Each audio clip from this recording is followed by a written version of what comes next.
First of all, let me offer my pranams to every one of you here, and my gratitude to the Chinmaya Mission Kolkata Sunita ji for inviting me here and giving this great opportunity to share some thoughts. It has been wonderful from the time I entered into this room today morning.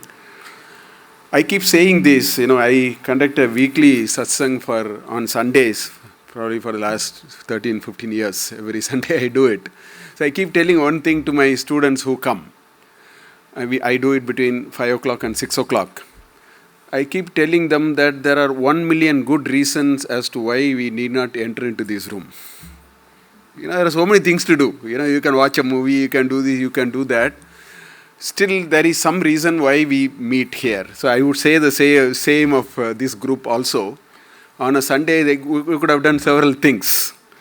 But the fact that you have all chosen to be here shows that we have a shraddha on these matters, and it's a matter of providence, which Ram was talking pre-lunch, quoting from Kalidasa and so on. That's why we are all here, to just put our thoughts together and so on. Actually, talking now after two beautiful presentations, one on Kavya and Alankara, and another on the aesthetics in action, to get here is not a good idea, if you really ask me. The only solace we can have is if you have too much of sweet in between, you should have a sour buttermilk 1 cup. Again, you can start consuming sweet. So that could be the only reason why you can have something like this in between. Very nice. I think the Kalidasa was very good, and of course this music was very elevating and so on. But nevertheless, I think we need to go through all these, so we will do that. This is a temple which is about 30 kilometers from where I was born, in Tamil Nadu. This is in South Tamil Nadu. It is the biggest temple in Tirunelveli district, which is one of the southernmost districts of Tamil Nadu. This is called Nellayappar temple. What you see here are pillars, and if you have a small stick in your hand, you can go, and probably our Brahmachariji can go and play a concert there, I think, because they are Saptaswara pillars. And Pandya kings were known to build musical pillars. So this is one of them.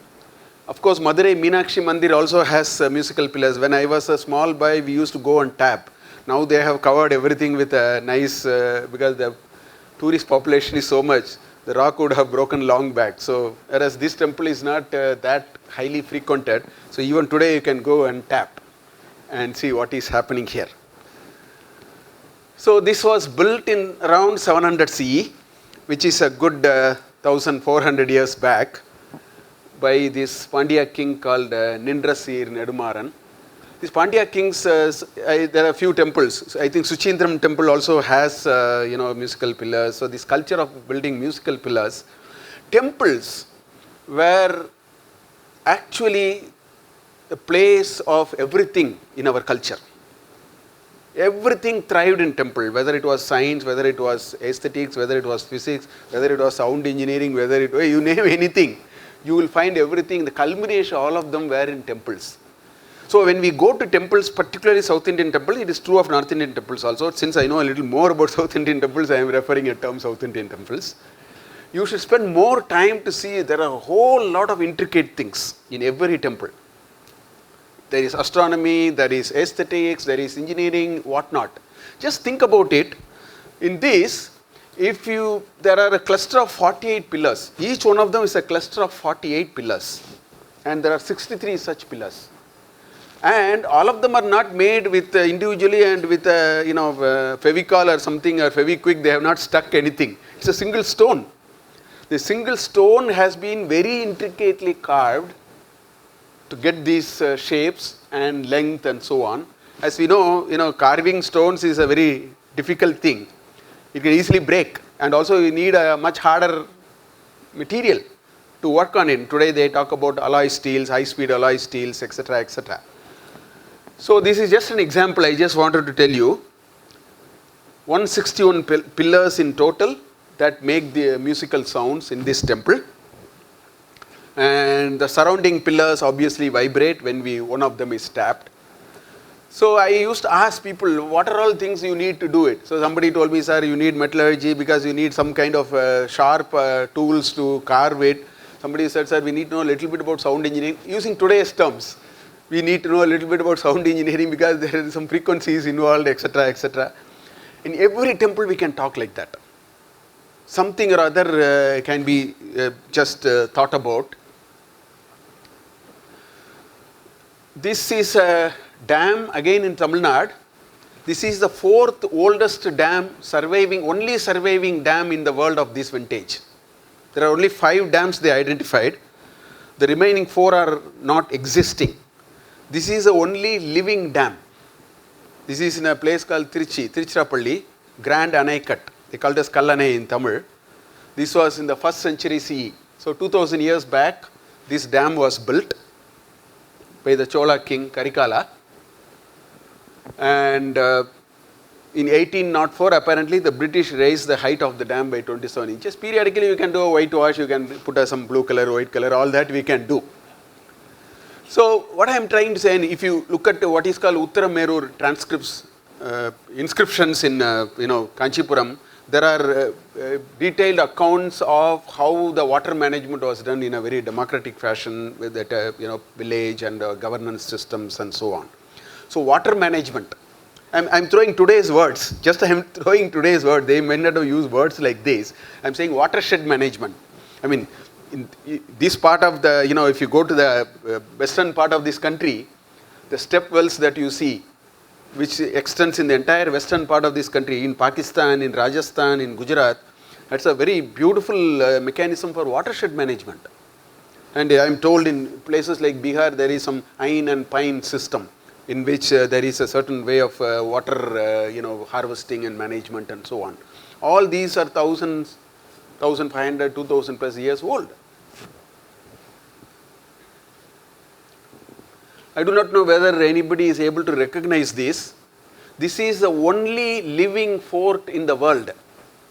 All other forts are not inhabited. They are either demolished, they are in shambles, etc. This is a Jaisalmer fort. It is still a living fort. And this was built, the UNESCO report says, this was built 1100, so about 1,000 years. It's about 1,000 year old, only living fort in the world. So we know to create structures which can withstand the vagaries of climate, which can withstand the vagaries of political adversities, all kinds of thing, 1,000 year old. We can create structures. We, again, one can talk about Arthasastra, one can talk about, in fact, I did a one-day program for the builders in Bangalore. I did a one-day program for builders. So I started asking them, what is Vastu? Then they all became very bright. One fellow said, sir, if you don't put a window in the northwest corner, mother-in-law will die. Somebody said, if you don't have a kitchen door, all kinds of things. I said, this is the greatest disservice we can do to ourselves. Because we read Vastu Shastra texts, there are 6 major areas that they have covered. There are a whole lot of things about public utility buildings. There is another entire thing about temples. There is a third thing about up to 12-story, 8-bedroom house, 10-bedroom house designs, all those. Then how do you do the site selection? Of course, the entire town planning. The Vastu Purusha Mandala is being used in a different way today. Iconography is a very big thing. Artistic forms, furnitures, all those are part of Vastu. And the Lakshana of a Stapati are all written very nicely. We have reduced Vastu to these kinds of things. As much as we took Vedanga Jyotisha and completely twisted it into something else now. And out of that we have gemology, namology, everything. I have a person, his name is Arjun. Some 2-3 H, some 3-4 A's and 1 J, double J's, all those are there in the name. Because they have been told, you convert your name like this, life will all become all right and so on. So, that's a natural tendency of human beings to do it. But that's not what many think, that's what our knowledge base is. That's not. That has been twisted and taken to different kind of situations and so on. So I would very quickly define IKS, that's all, then I'll get into some management, a little bit of management concepts I just wanted to share with you. Now if you look at what is IKS, certainly there is an Indian, somebody told me, sir, you make it BKS now. So anyway, so there is an Indian, there is a knowledge and there is a system. At least there are three terms which I can lay my hands on. So when you say Indian, it can be two things. One is geographically it has a meaning and demographically it has another meaning. Geographically what it means is the Akhanda Bharat, not this government of India. That is a last 75 years convenience done for some different reason. When we say our repository, knowledge repository, it is Akhanda Bharat. It can go as, west as Afghanistan, a little bit you can step even west. It can go as far as Burma and a little bit into Thailand. So that's on the east and the west axis. And then, of course, the north and south are very tight. There is a mountain on one side and ocean on the other side. So that part we don't have much to really say. So therefore, that is the easiest part. That is the geographical part. But the most important thing is the demographic part.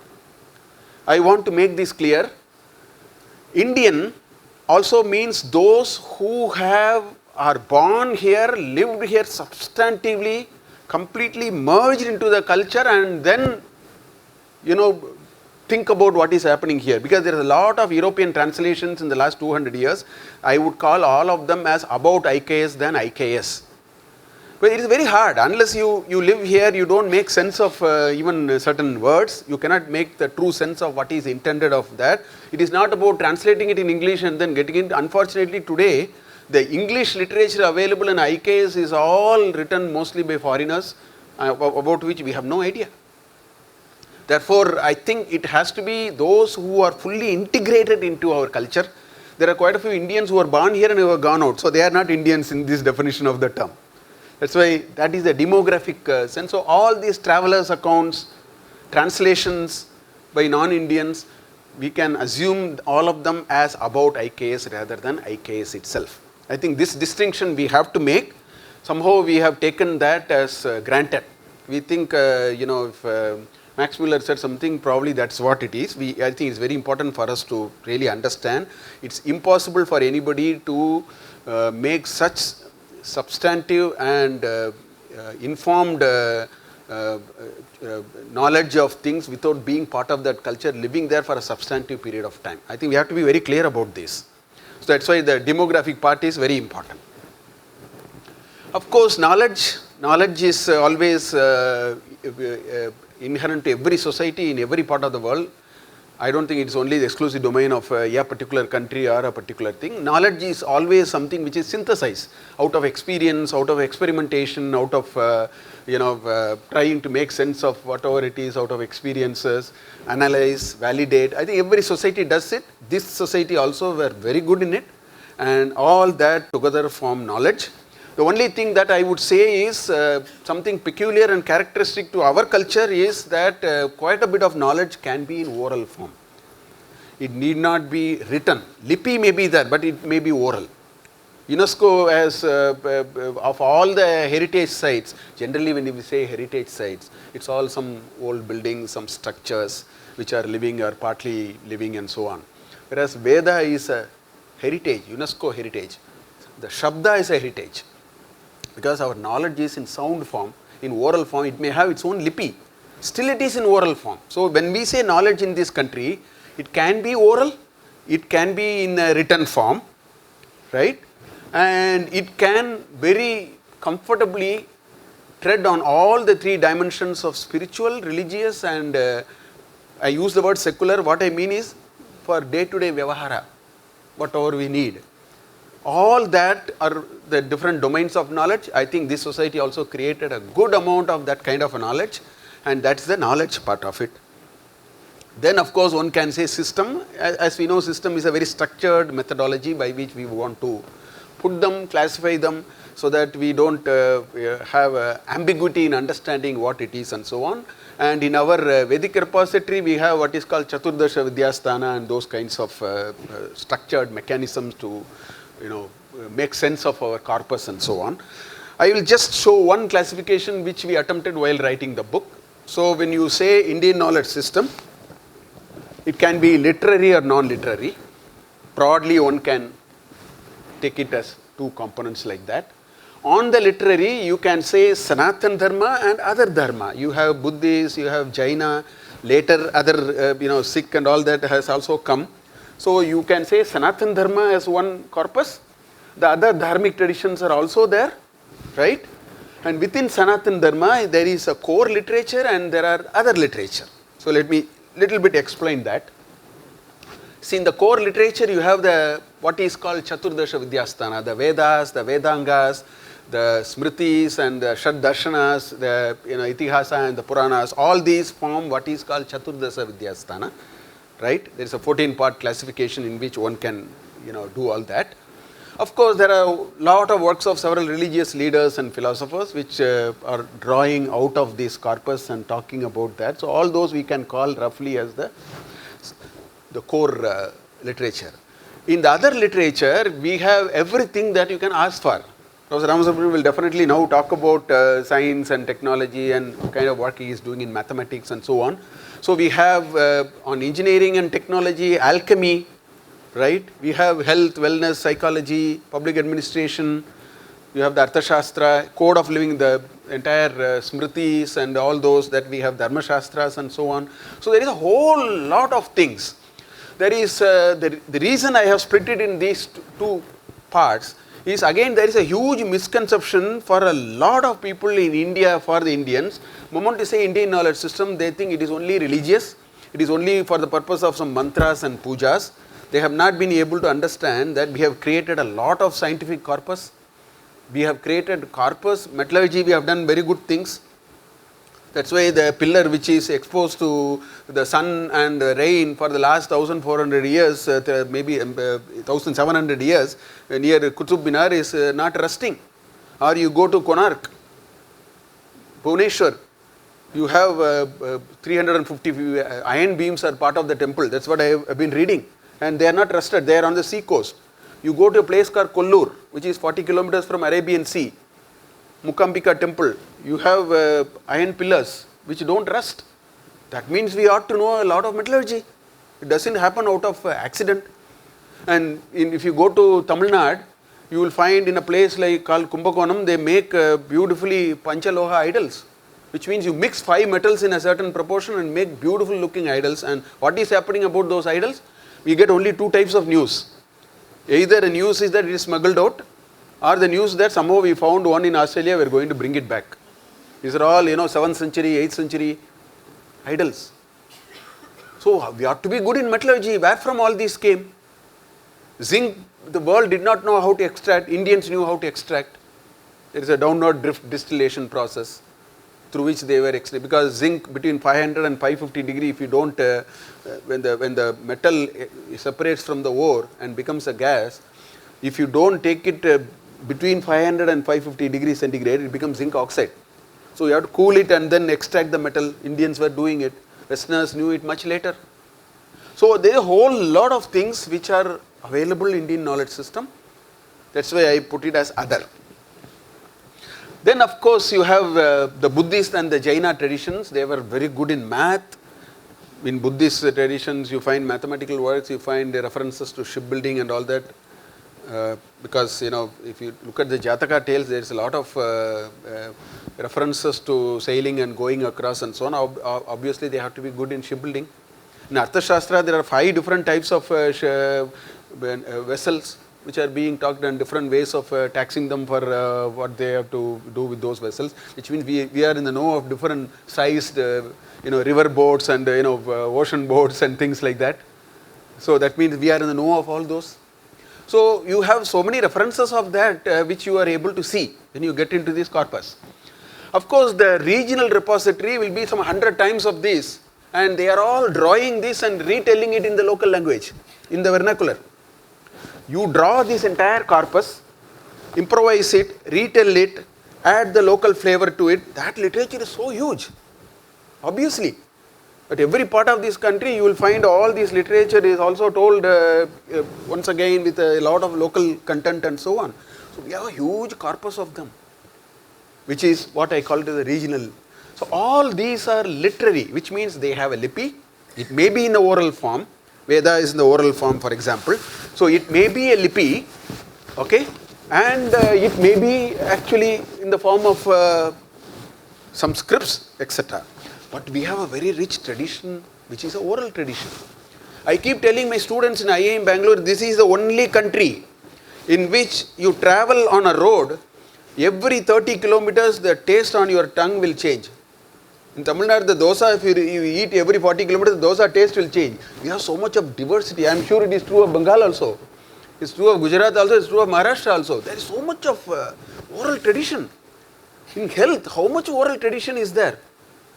They are not written in any form. It's transmitted orally. Such beautiful songs. The last one that we hear is very ancient, I am told. So we have transmitted it. So there is a whole lot of art forms, health, food, life, practices, etc. All these are part of oral literature. So this is what IKS is. We can't just point to one small piece in one corner and say IKS is all religious and that's all. We can't do that. Even that has to be even looked at more carefully. For example, I keep saying Bhagavad Gita is of course a very reverential text. But it is not meant for putting 2 flowers every day and keeping it inside the puja room every day. And take the flowers and put, we have to open. Ramayana has to be opened and read with all reverence. We will get everything for our day-to-day life, for our religious betterment, for our spiritual growth. The moment you say something is very holy, we have a tendency to keep it and then adorn it with flowers every day. I think we need to go beyond that. That's the approach that we have to take now. Anyway, with this quick background, I have just taken 3 little pieces, one from Prasnopanishad, little bit from Arthasastra and little bit from Bhagavad Gita. I just wanted to just share a few thoughts on management. Prasnopanishad, as you know, is one of the 10 major Upanishads. And in Prasnopanishad, the entire structure is, the Rishi Pipalada is there, 6 disciples go. Each one of them asks a question and then there is an answer. That's how the 6 chapters are. Very nicely done Upanishad. So I have taken the 3rd chapter, which is the 3rd question, which is all about the Pancha Pranas. The question was about the 5 pranas. Now I was reading it. I should give a little background before getting into it. In 1997, I was a consultant for Thermax. Thermax is this boiler manufacturer, the heat treatment manufacturer, Pune based. So I was doing some work for them. So there used to be one shop called vapor absorption heat pump, chiller. It's called chiller. It's all huge copper tubes and so on. Water will go through it and come out and it will cool. It's called a chiller. So they were making chillers. And they called me because they said, sir, this whole factory, this particular manufacturing plant, they are all separate division, it's in a total mess. Why? All over the place, the chiller is several tons. It's a huge equipment. Small chiller itself will be this size. Bigger one will be this bigger. So you have to first put the lower shell on the floor and start mounting the copper tubes, etc., etc. Put the upper part of the shell and assemble. That's how the equipment is made. So you have to start from somewhere. Unlike a small piece which you can keep anywhere and then assemble. This can be assembled anywhere. But a chiller cannot be done like that. You have to start. So when I went to the shop floor, it was all messy. Because wherever, like sometimes people put chappals, no? They just, chappals is strewn all over the place. It's not very systematically organized. 100 of us come to a congregation, we just do like this and go. Chappal falls like that. It was like that. Wherever there is a place, they will put a lower shell and try to start assembling it. So I asked them, how many chillers are being assembled? Sir, we have no idea. Because it's all in a mess, we can approximately tell you. I said, what is happening this year? Sir, this year our production has come down. Then there is why so much of inventory on the floor? Why? No, sir, this we have started at different times and so on. So finally, we redesigned the whole factory. And after 3 months I went. It was a very nice experience. He asked me, what did you do? I said, I brought Udhana into this shop floor. So I will explain the Udhana principle as to how, in my understanding, Udhana plays 2 important roles. I will come to it. But before that, the whole Upanishad has, the 3rd chapter has 11 or 12 mantras. In the 12 mantras, the question and the answer comes. So I will first take only the 2 mantras. The rest of the mantras I am not going to take, but I will take the first 2 mantras of what prana wants to do in reply, which is the 3rd and 4th mantra in Prasnopanishad anyway. So it goes like this. Atman yesha prano jayate. That's a starter. Okay? The prana, the Atman enlivens through the prana to begin with. Right? Yataisha purushe chayai tasmin etadadattam manokritena ayati asmin sharire. So what happens? The prana follows like a shadow. That's what happens. As long as we live, the prana is with us, no? So it is like shadow goes wherever we go. So it's like that. It says, Yataha yesha purushe chaya etat asmin etat atatam manokritena ayati asmin sharire. So it travels with you in the sharira, the prana travels with you as long as you are there, like the shadow which is following. So that is first the definition of the prana. Then comes a very interesting mantra. Yata, you look at this, it's very interesting. Yata samradevadikritan niyungte. So it's all governed by the king. A king governs a country, obviously. Right? A CEO of a company, like that. Then what happens? Etan graman atitishtasva. Etat evameva yeshaha pranaha itaran pranan pritak eva sannidhatte. He says, just like a king cannot administer the whole country. So what he does, he creates gramas, and in each of these grama he appoints a village chief, something like that. So that is example. Rishi Pipalada says, just like a king cannot administer everything by himself. Therefore, what he does is, he separately, pritak eva sannidhatte, etan graman, he appoint people for each one of them. Now, first time I read this mantra, the first thing that came to my mind is, in 1982, I did my first course on management. I have to tell this. We used to have a paper called Organization Management. In that, there is something called delegation and decentralization. These are all normal concepts they talk in management. I very distinctly remember. The earliest examples of delegation and decentralization are Roman Catholic Church.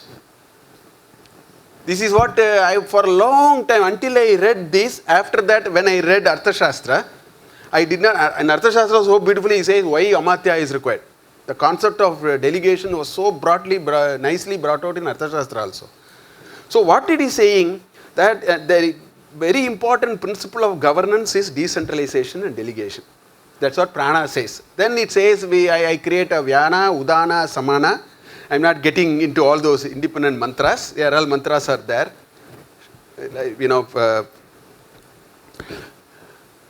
So essentially, if you read the next 5 mantras, there are some clear ideas coming out of it from a management perspective. CEO takes charge. CEO has the unity of command. Okay? And CEO understands that delegation and decentralization is very important, otherwise effective governance is not going to happen. Right? And then there are clear allocation of responsibilities. You see, samana, vyana, udana has a certain meaning, and I can argue it from a physiological sense. We all know.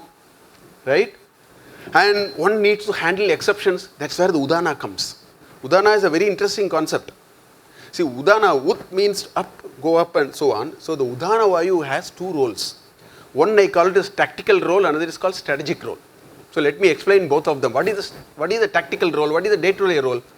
If you have a micron thickness hair on your tongue, you cannot keep quiet. I mean, it creates so much of discomfort. Either you have to spit it, you have to put your hand and take it and throw it. Something has to happen. This is udana vayu. This is why it is happening. Or let us say we consume some food which is poisonous. Let us take an example. We consumed a food which was poisonous. What will happen? Either we will vomit. If we are not able to vomit, we will purge, depending upon which part of the intestine it has reached, which far. If both are not happening, we will have fever. the entire antibody system will militate. All these are because of the Udana Vayu. This is a tactical sense. But Udana Vayu has a strategic sense, which is written nicely in this mantra. And what it says is, when this Janma is over, when the Jiva has to go, the Prana has to go. And the mantra says, the only way the Prana will go is, the Udana will actually recover the Prana and take it out. That kind of a mantra is there. So, in management parlance, this is called contingency planning. It's very, very important. If some emergency happens, this is what we find in every crisis. When an emergency happens, that organization which has created systems by which that emergency can be handled will sustain. Other organizations won't sustain. They'll pay a very heavy price. That is the role of Udana. Now I'll come back to Thermax. They asked, sir, what do you mean by Udana? How did you make a Udana Vayu here? I said, a small hair, if it comes to your tongue, you immediately know it. The whole system wakes up and creates so much of discomfort, and then it comes out. That is what you wanted that is what was missing in this shop floor. If you had done this shop floor would have worked. So how do we go about, sir? We actually saw it something in Japan, then I connected all these. What we did was, we removed everything out. It was a 1 month disruption. We removed everything out, depending upon the size of 17 different shapes and sizes and so on. We painted on the floor some 30 positions. There are, depending upon the demand, 7 of them for smaller variety, 5 of them for a medium variety, depending upon whatever the demand, what is the production and so on. After that, on every one of that rectangular box that we have painted, we even painted how that lower shell will be kept, from where the tube expanders will put the copper tube, where helium will come, where hydrogen will come, everything we wrote on the floor. Because we weren't sure. So we painted everything on the floor and we created like that. Then we recovered enormous space from the factory. It was not required. What to do with that? We did something else. Each of them required 65 major parts. We measured the length, breadth, every one of them. We painted everything on the other side of the shop floor. So copper tubes are 30 feet, 50 of them are required. We measured and then we set copper tubes and then we made so every material will be directly delivered on the shop floor now. It's called direct online sourcing. 97 we did. That time nobody was talking all these. So we kept everything there. So after 3 months I went. So I asked the factory manager, sir, what is happening? Sir, I am doing walkthrough management. What do you mean? Sir, from the cabin if I see, out of the 22 stalls, we call it a stall. That's what we saw in Japan and we modified it. 22 stalls, I know that stall 7, 14 and 19 are not working. I don't need any ERP report because I'm able to see it. That is Udana. I'm able to see 7, 14, 19 are not working. I don't need any report. I'm able to see. Then if I come down, all that I have to do is I go near 7. I look this side and this side. I know either the parts are missing or something is happening. Everything is visible on its own. This is exactly Udana. This nature has wired that in us. If something wrong happens, it has to pop up immediately. That is the principle. So these kinds of principles can be drawn with an understanding of what is the Uddesha and what is the Lakshana of some of the ideas which are being talked about. We'll have to make our own understanding of that. So essentially, if you ask me, to me the reading of these Pancha Pranas and linking it to an organization is as follows. Every organization will have some core operations. It can be a manufacturing service, travel agent, this, that, tourism company, name anything, or an education, whatever. Every organization must have a identified set of what I call as core operations. So the Samana's job is that is the energy house for us. I am talking it from a physiology sense of the term. It is the powerhouse for us. That's what the Samana Vayu is doing. The entire digestive system, everything which works in the liver and so on, that's creating the power. That gives the vitality for every human being, as long as it works. So that is a Samana Vayu.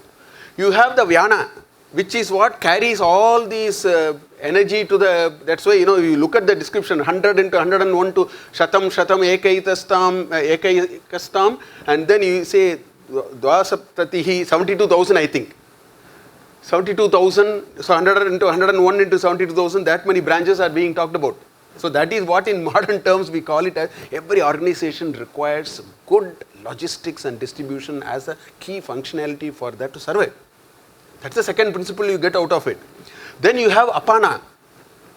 If the apana doesn't work, we can get fatal in no time. It's a matter of 72 hours or 96 hours, I do not know. Every system must have a good maintenance, quality control, waste disposal, all that is integral to the system.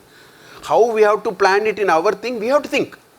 But that is what it is informing, that you need a good apana, and of course you need a good udana, which is security planning, visible control. If something goes wrong, it has to be immediately visible to us. Only then that organizations can survive. So God's creation, if it works against all adversities, that means it has these principles somewhere built into it.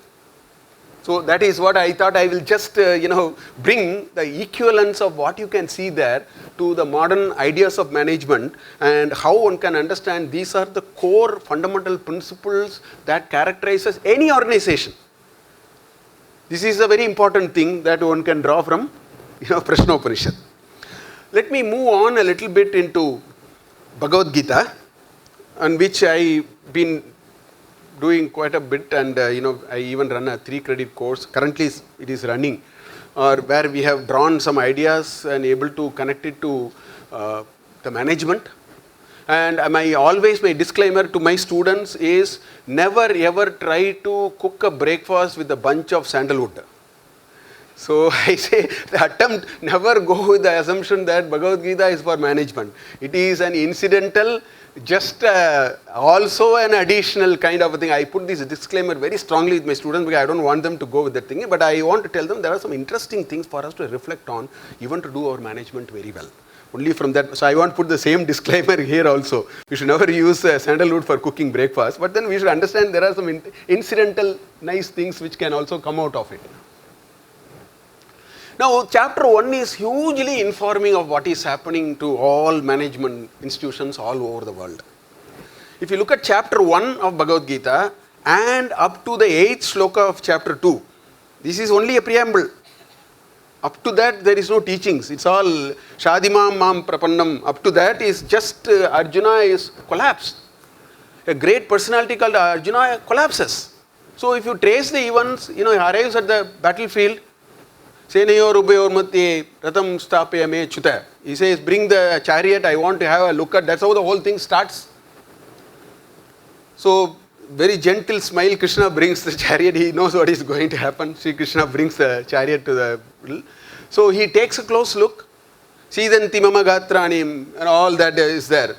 Vepatasta shariram me romahasham sajayate. Gandivam samsate hastat. Right? Brahmativa me managa. My head is spinning. I am totally confused.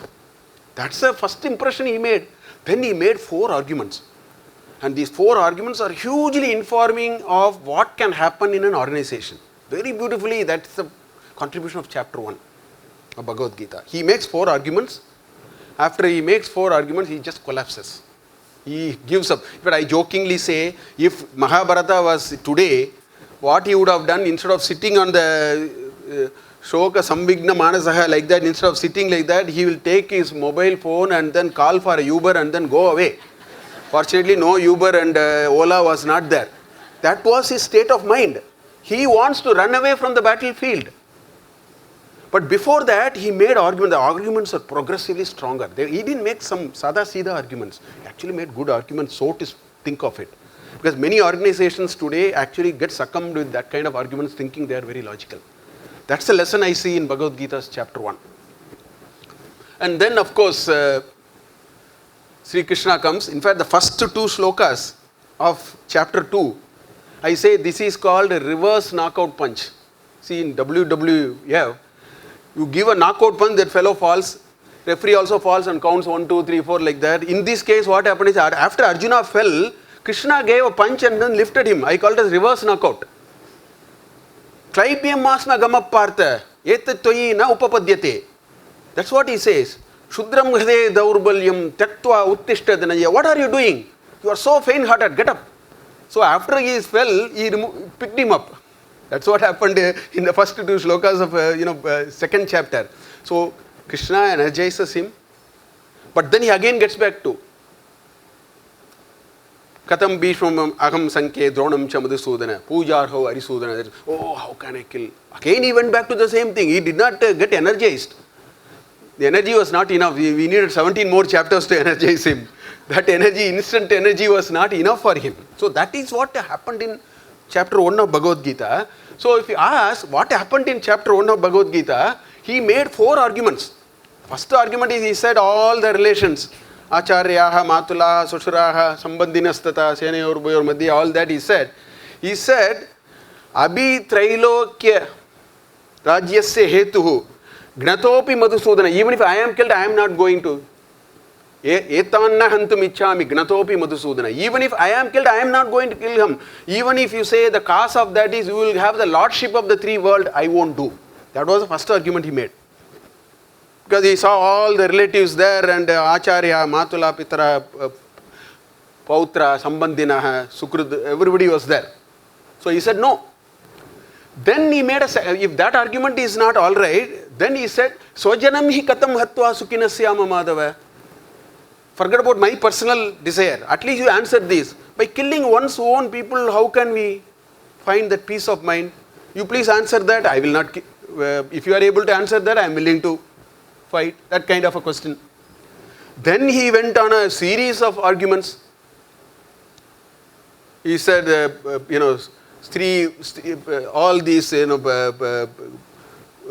Kula Dharma, Sashwataha, all that he said, na? He said, Doshe Yetehi Kulagnanam Varna Sankara Karakahi, Utsadyante Jati Dharmaha, Kula Dharmascha, Shashwataha. The third argument was a little stronger.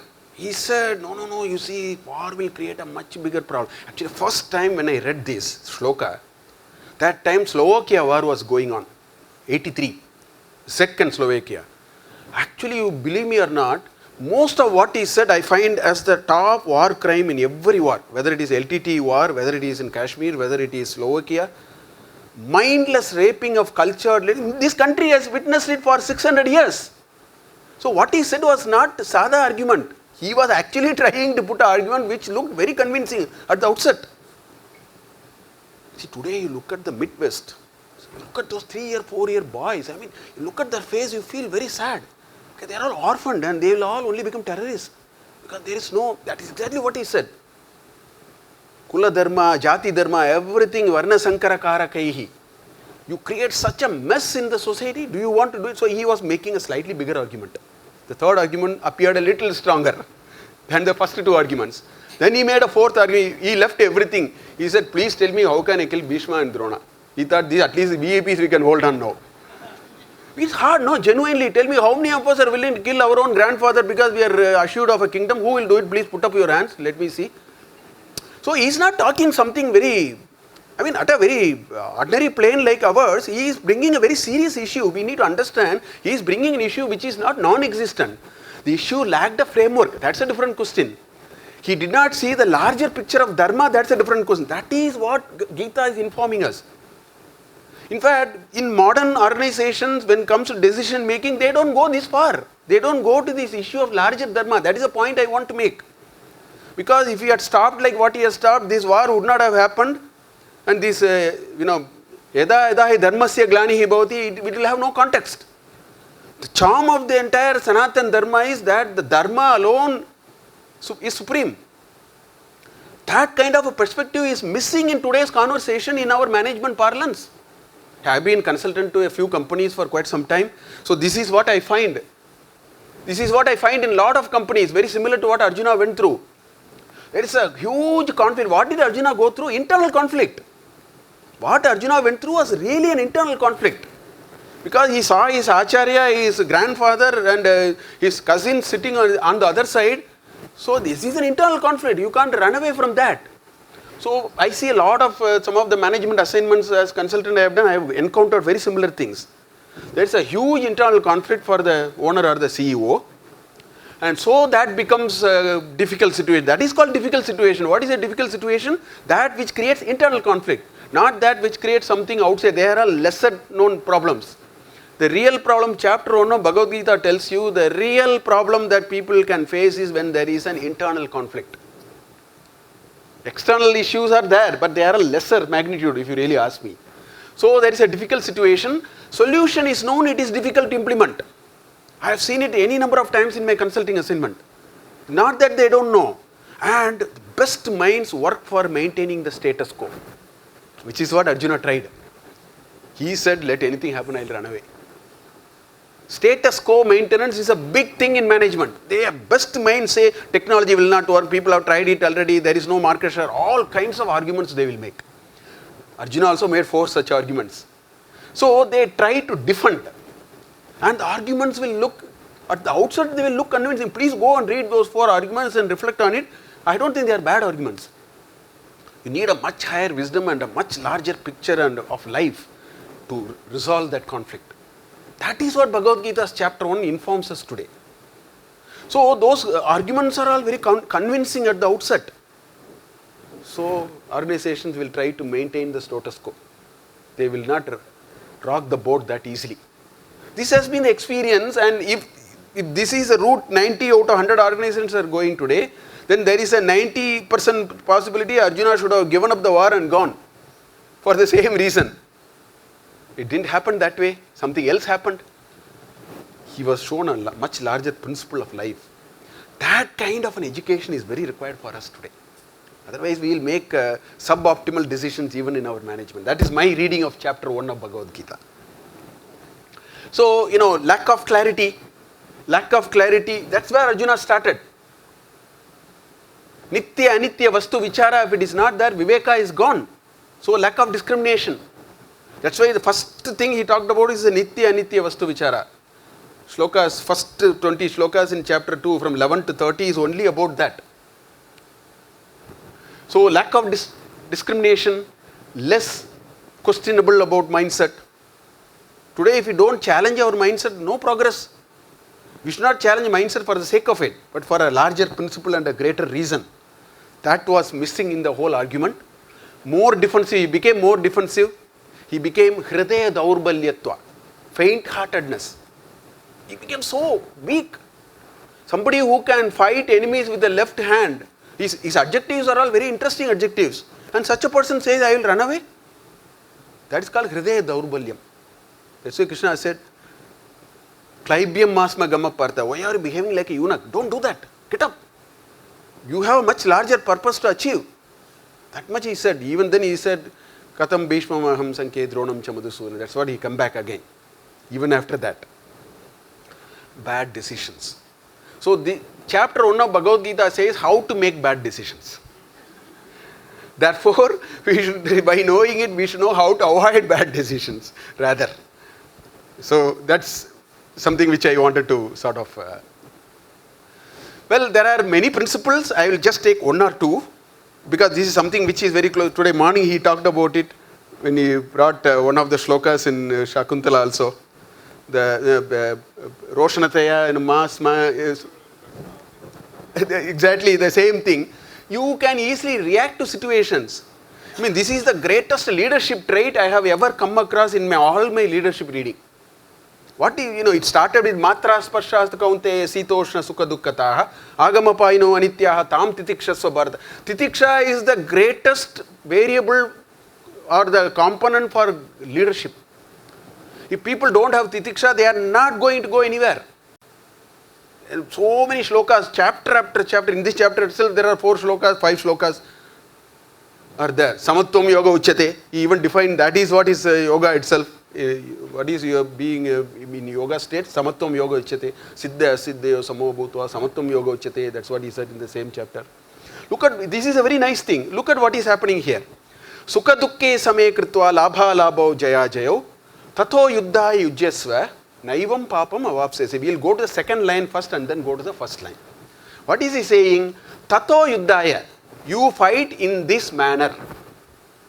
Tatho yuddhaya. If you fight in this manner, naivam papam avapsese. Your worry is that you will accumulate papa.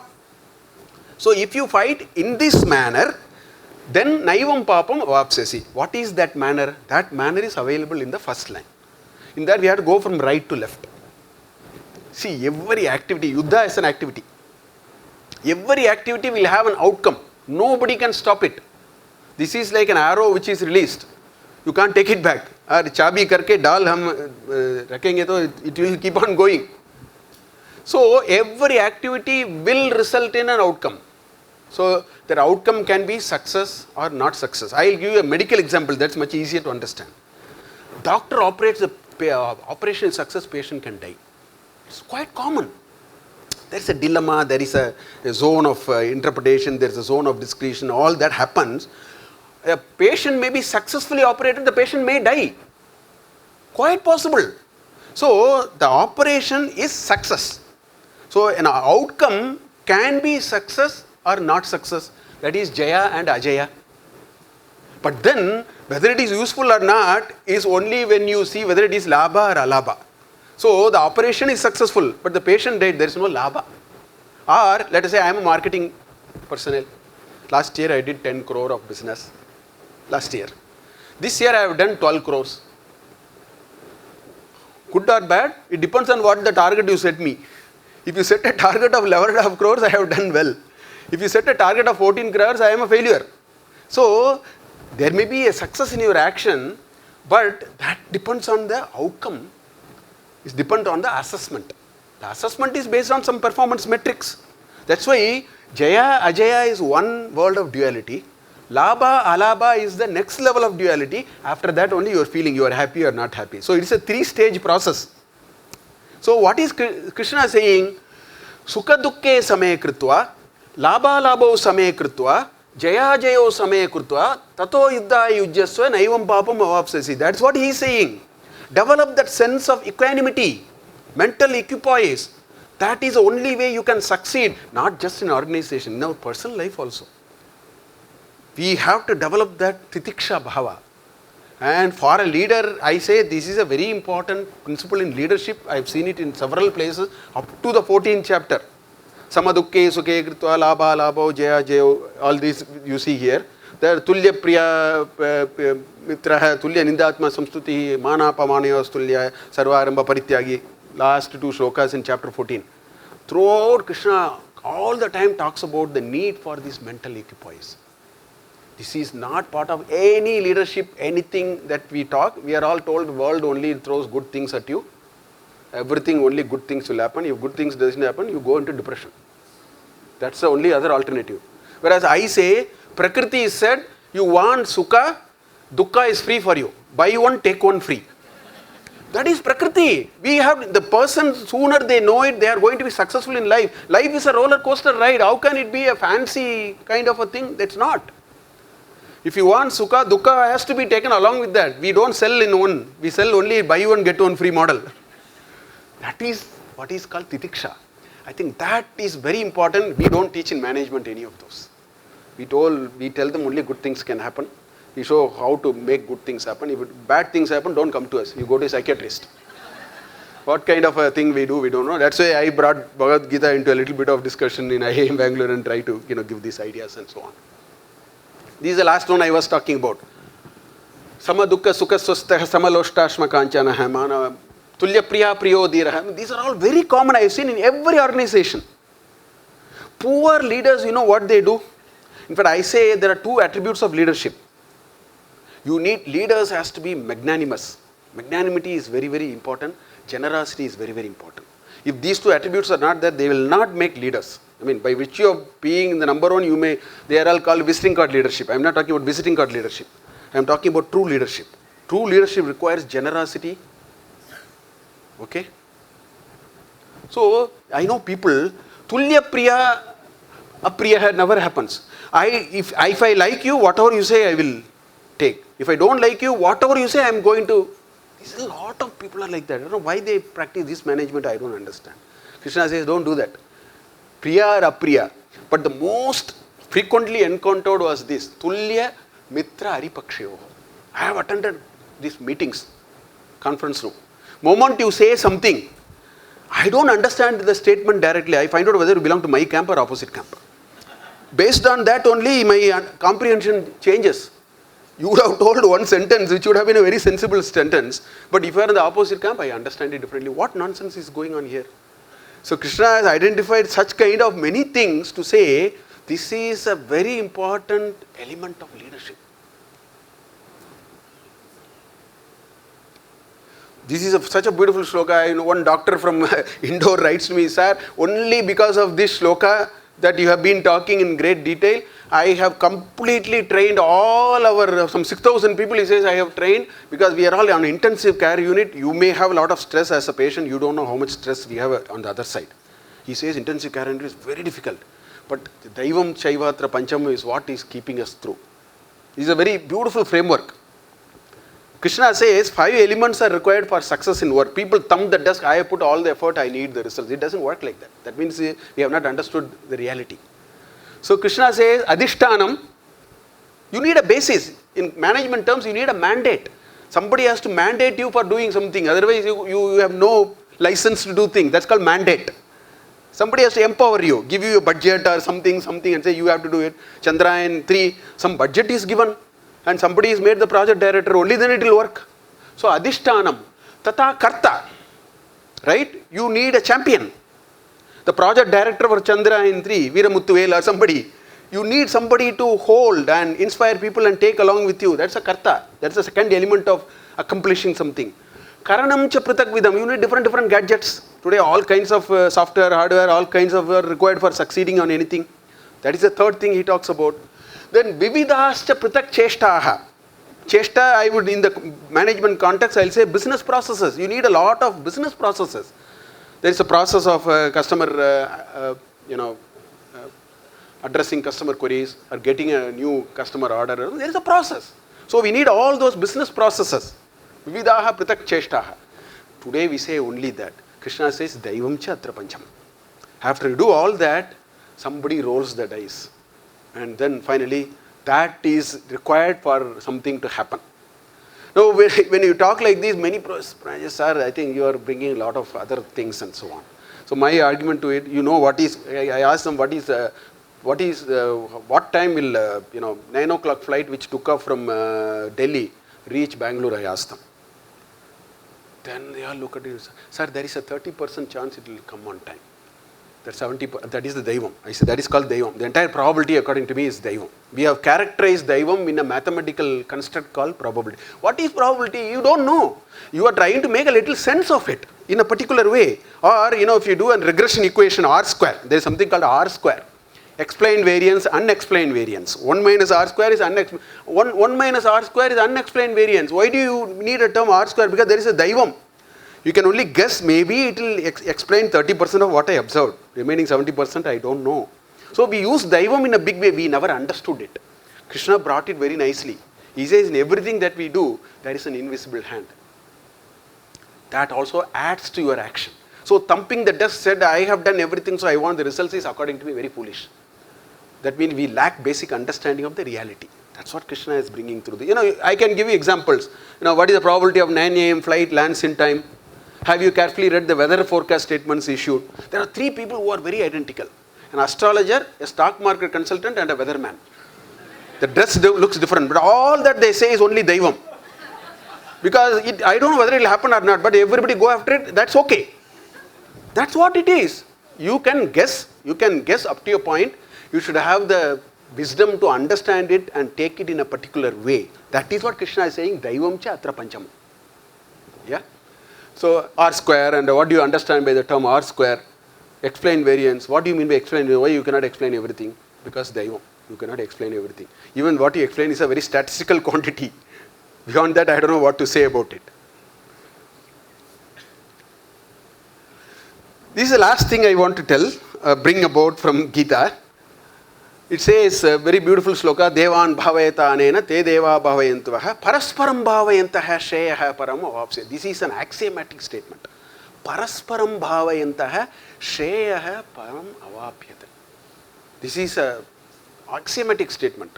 Anywhere you can say that success is critically dependent on the principle of mutual dependence. Now I put 4 examples here. If you take a management concept, a boss, that such managers and leaders who valued mutual dependence will succeed. Otherwise, the organization will work for your failure. They all know what to do to make you a failure. Because you are throwing your weight too much, you think you do everything. So, Paraspara Bhava, if you don't have, it came in the concept of Yajna. I am not going there, but I am just extracting that concept from there. Second idea is government and society. What happened in 2014? One person put a white cap and sat in Jantar Mantar, and then they all ran upside down in this country. Manmohan Singh became Mount Mohan Singh. That's why the people thought they should go.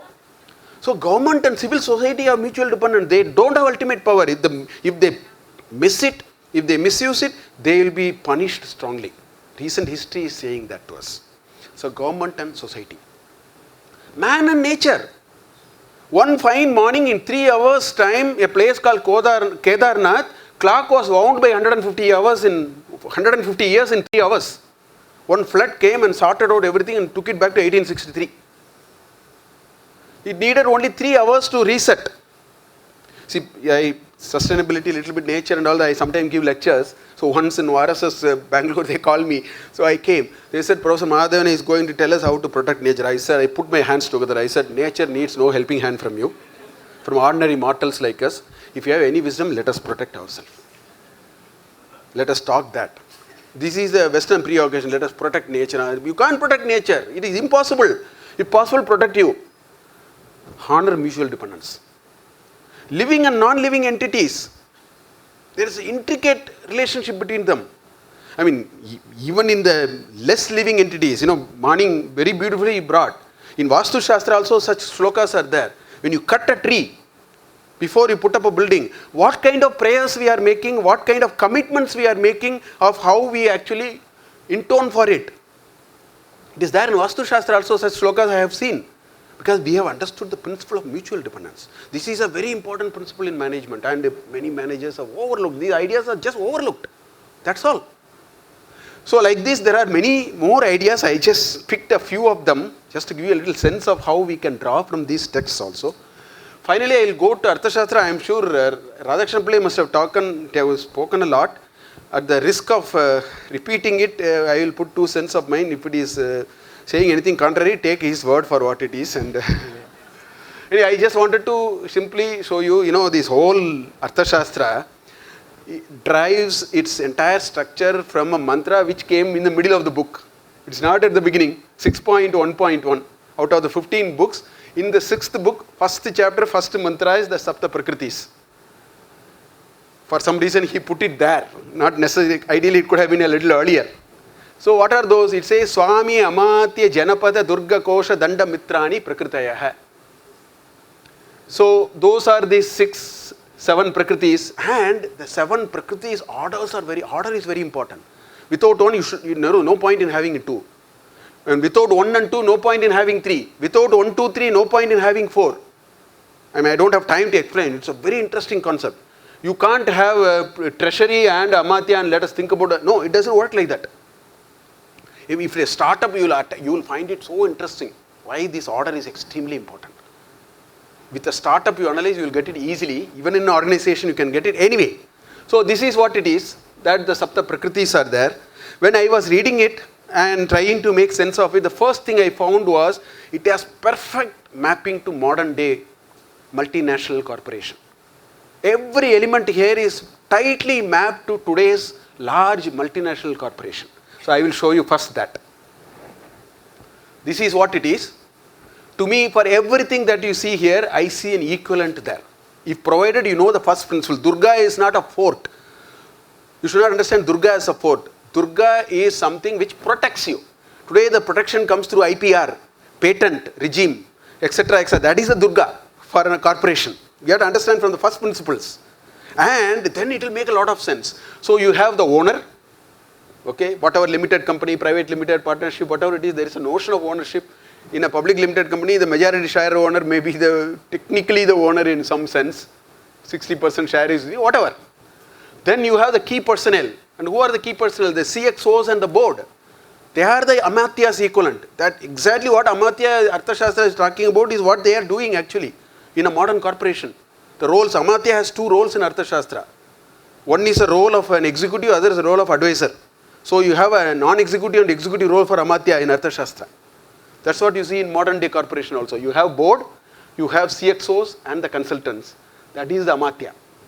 And what is Janapada? It is actually markets and stakeholders. That is what is Janapada. From the first principle you have to understand. What is your territory? My territory is my market. My territory is my stakeholder. So that is called Janapada. Of course, Durga is all strategic barriers. And many ideas is Durga, we have to translate it from the first principle. Then you can very beautifully map it to the modern organization. It's all about know-how, patents, unique processes, etc., etc. Kosha is similar, so I'm not talking much about it. Danda. In fact, Danda is yoga and kshema. These are the two words which in Arthasastra they use, yoga and kshema, which means that Danda has citizenship welfare is so beautifully written in Arthasastra. How you protect people from service providers, they are all very nicely written. In book 3 and book 4 of Arthasastra, you find very nice things.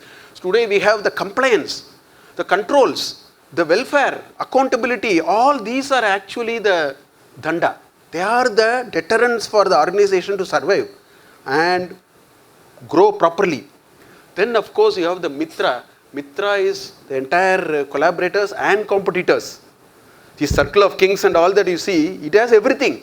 My competitor is also part of it, my collaborator is also part of it. It talks about book 7 to 12 has a lot of details on that. So that is the equivalent of today's corporate. So I see Sapta Prakriti is a direct mapping into modern organization. And why I am saying that, with this lens we have to start reading it. If you start reading it, we get new insights of how we can tweak some parts of this organization today. Well, these 6 methods of territorial, you just strike territorial and put market on the top of it. The equivalent of territorial in a business enterprise is market. So he says when you have to go on a very offensive marketing, whatever, when you have to keep quiet, when you have to join hands with the local competitor, those are the 6 methods. Sandhi, all that he is talking about are ideas which will find. Similarly, you can ask how can we increase the market share? That is what territorial expansion is all about. How can you increase the market share? How should we negotiate with potential collaborators? And how do you deal with competitors? Good ideas are there in Arthashastra. In a different context, but we have to draw it out because there is an equivalence that you see there. When and when not to plan for a new market entry. That's why you have to say when you should be in Yasana, when you should be in Yana. You read all those and get the first principles from there and then start applying it here. Because the equivalent is being talked about there. Right? What is the value of multiple joint ventures and alliances? The circle of kings concept. Why do you have the circle of kings? There are 12 circle of kings talked about in Arthashastra. 12 degrees. Maybe we need to read that to understand why you should have multiple joint ventures and alliances and so on. All these ideas can be drawn from Arthashastra.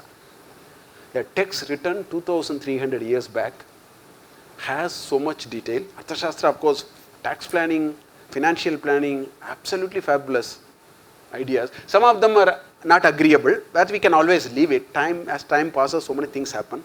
For example, during times of famine, you can even organize stealing from wealthy people and bring it. All that we can't do now. That kind of methods are there. That you can leave it. It's okay. I always say that you should not throw the child with the baby with the bath towel. Or my other example is you bought a 10,000 rupee gadget. One portion is not working. Do you throw the gadget? Or you had to amputate your right leg because of diabetic and all that. Do you throw yourself? Do you end your life? Nobody does like that. So every text, there may be a few portions which may not make relevance today. Today they are saying you burn Manusmriti. I have a serious objection to that. Out of 690 shlokas, if 100 shlokas, I am also finding it difficult. 100 shlokas, I am not able to agree. 40 years back, what my brothers and sisters did, what they are doing is different. Here, I am an old man. No. The next generation, what is doing, I am not able to fully agree. If things can change in 40 years, will not something change in 2000 years? So why are we talking about a text? Talk about what you want to draw from that. Some of the things you keep it, let us see it later. So the whole argument that we will throw Manusmriti, burn Manusmriti are all not a good idea. So you can even quote about 20 mantras from, I can quote some 20 mantras from Arthashastra and say let us burn Arthashastra. We will only be poorer by doing all that. So these kinds of things are there. I think I will stop here. I don't want to go too long. I don't know how much time did I take. Nobody stopped me, so I was simply going. So therefore, I will stop here. Just a couple of things. Look at this thing for why you need delegation. It's a beautiful mantra. He says, you see what it says? Yaugapadyattu karmanam anekatvat anekastatvacha deshakalatyayo ma bhoot iti Paroksham amatyaihi karayet. Look at how beautifully he says. He says, karmanam, there are three things. First, yogapatyat. In a large state, in a large corporation, activities will happen simultaneously. Something will happen in Chennai, something will happen in Kolkata, something will happen in Bombay. If you are a global corporation, something will happen in Chicago also. So, yogapatyat too, because of simultaneity, karmanam. And these activities are not only simultaneous, they are different and at different places. Anekatvat, anekatstatvacha. Sthala. It is also in different places. So he brings three attributes. See how he defines delegation. You have a lot of activities. Lot of activities happen simultaneously. They happen in different places. Therefore, you can't handle everything yourself. So he says, this is the first definition for amatya. This is where he starts the argument of amatya. So he says, look at what he's saying. There should be no delay. Look at the, today you need ombudsman and all that. Something has to be done in 20 days, something has to be in 10 days. We are all trying to make rules for it. He says, Desha and Kala, that should not suffer in the hands of the service receiver. This is the hallmark of public administration that he is talking. Mahabhut iti paroksham amatyehi karayet. He cannot be sitting in front of me. Let him sit in Bombay, somebody sit in Chicago, somebody sit in country head somewhere. That is what he is talking. So his definition is thought. Look at his thought of why do you delegate? That kind of a definition. The three attributes he talked about. Very detailed description of the organization structure. 40,000 panas to 40 panas. Beyond that 1 pana, up to 1 pana is also there. And 6 pillars. According to me, there are 6 pillars of organizational structure in which there are different layers, different positions, salary, entitlements, everything. Even auditing of accounts. On the new moon day of Ashada, you have to bring and submit the books of accounts for audit. And there are detailed procedures. Nobody should come with you, only you have to sit with them and discuss. So many details are there in Arthasastra. This is book 2 of Arthasastra, which is 1/6 of the entire book. So huge corpus is the second book, in which there are 38 departments and directorates are being mentioned. Different. Look at, to think about it 2,200 years back, this much of an organizational thinking. That is what makes Arthasastra a great document for administration. People who want to do administration should benefit from Arthasastra. Read it calmly and understand what is being told there. And his first mantra, in the first chapter, first mantra, what does he say? He says, I am not saying Arthasastra. I am only telling what others have said. What others have said, I am only saying in some places, in fact, throughout the text, he agrees with somebody, he disagrees with somebody. In a few places, he says, this is my view. So he has not written. He says, what our ancestors have done, I have only collected and then put them in a format. That he said even 2,300 years back. Think about our legacy of administration management. I'll just stop here, just one slide, and then I'll stop here. So, what we need to do is, of course, there are a lot of IPO battles. We will badly lose if we don't learn IKS. What is our rightful entitlement? We have to put 100 engineers, which is what CSER did, to get our patent for our turmeric or our, they have to put 100 CSER scientists who have to dig up our repository and somehow show that we knew earlier than somebody. Is this the way we want to preserve our knowledge and then lose out the IPO battle? At least for a winning IPO battle, we have to learn IKS. A metallurgist read that part of it, a chemical engineer read that part of it, a pharmacist read that part of it, an alchemist read that part of it. That is our kartavya for this country. Otherwise, we heavily lose the IPO battles. They are all picking up everything and say they found it yesterday, day before and all that. We are not able to say we found it 1 month before or a year before or whatever. We have to identify application areas for immediate implementation. Prayojanamina mandopina pravartite. So let us not simply keep talking IKS. We have to identify how do we actually take it to a few areas, what kind of small little things that we do. We have to look at the prayojana, with the prayojana drishti we have to do. Otherwise, this initial fad will just go away after a while. So we have to be very conscious of it. Of course, deep studies need a little more time. Our masters have to be first educated with what we have. And then there is a lot of pressure from the government side that from tomorrow we have to do IKS research. I can't do chemistry tomorrow. I first read all the work that has happened in chemistry. I need to know the seminal work. I need to know what all. Only then I can even make the first statement. Whereas from the government side, they have so much impatience. They think tomorrow we have to start everything IKS. That's not going to work. In my opinion, another 15 years. If you can educate them from cradle to grave, one generation must come, getting inspired by IKS. Then we can go there. Then we'll talk about visualizing new world order, much bigger things. We can do it. We can at least get to know the toolbox. We should know the toolbox. Let us know there is a spanner, there is a cutting plier, there is a screwdriver. Let us also know under these conditions spanner must be used. Under these conditions cutting plier. Sometimes after knowing all that, you will use a combination of a spanner and a cutting plier and open something. But that you have to make. But I should know the toolbox first. So let's spend our time in knowing the toolbox first. I think that's the easiest way to go forward. I think with that I will stop here. I don't think this is also not moving, so it says enough. Huh? Yeah, that's all. Thank you.